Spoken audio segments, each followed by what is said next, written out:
My name is Jocelyn and I'm the collections manager here at the San Bernardino County Museum. Here at the museum, sometimes we have people wondering if they have a meteorite. Today in this video, we're going to talk about whether you have a meteorite or a meteor-wrong.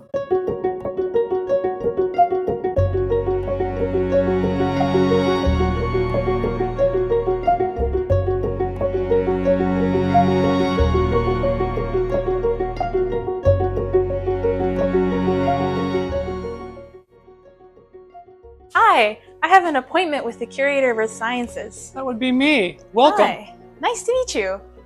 Please take a seat. Yes. I wanted you to look at my meteorite today. This is certainly an excellent specimen, but we need to make sure that this is in fact a meteorite and not a meteor-wrong. There are many objects that might look like what you imagine a meteorite might look like on first glance, but are actually from Earth. Oh no, a meteor-wrong. How can I tell? The first things that we do is we take a piece of unglazed ceramic and we make a streak on the plate. As you can see, this one made a rather clear black streak. This means, unfortunately, what you've brought me is a meteor-wrong. Oh no. What's more, beyond the streak, the object should not scratch the streak plate, nor scratch glass, if it is a meteorite. Doing either of these things suggests the presence of very hard minerals, such as quartz or corundum, which are not present in significant amounts in meteorites, but are quite common in Earth rocks. Are you sure it's a meteor-wrong? Because this is magnetic and meteorites are magnetic. So you are correct that meteorites are sensitive to magnets, since they contain elemental iron. This here is an iron meteorite, but there are Earth-born rocks that also are sensitive to magnets. In particular, this is magnetite.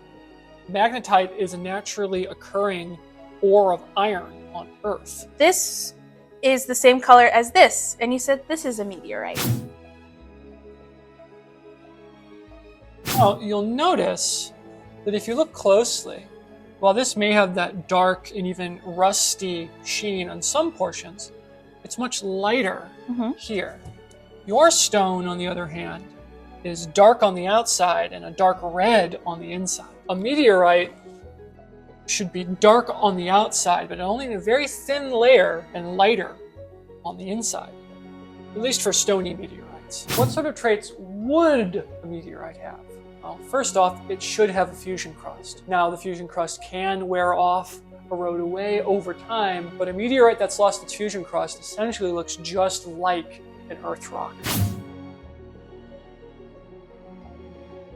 Another common meteor-wrong is slag. Slag is waste material produced by smelting metal. Oftentimes it's various oxides, just like the iron ores we've just talked about, but with drips of pig iron or other waste metal in it. Now, slag also frequently has these holes called vesicles. Of a meteorite, it should not have vesicles. It should not have sharp corners. It should not be especially longer in any one dimension than the others. It should be relatively rounded, but not quite so much as a river rock. It might have regmaglyphs. These are little features that look like thumbprints pressed into the rock. It will usually be small. Most meteorites that reach Earth are not especially big.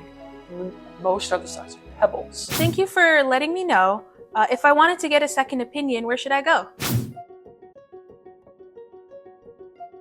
You could ask another geologist and get their opinion on the matter. However, most likely if you want a definitive answer, you're going to have to get a chemical test. Chemical testing is the only way to definitively distinguish a meteorite from a rock that formed on Earth. Chemical testing, to do it right, is not cheap. If you do not have an object that looks almost certainly like a meteorite, that is, it has a fusion crust, I would not recommend getting your stone tested unless you have some other circumstantial evidence strongly suggesting it could be a meteorite. This is a costly process, and most rocks that look like Earth rocks and have traits of Earth rocks are from Earth. Oh, so I should take this home then? Certainly, it's a lovely piece of magnetite. Thank you! Thank you everyone for watching! Even after you've seen this video, if you think you still might have a meteorite, please don't bring your specimen in without making an appointment first.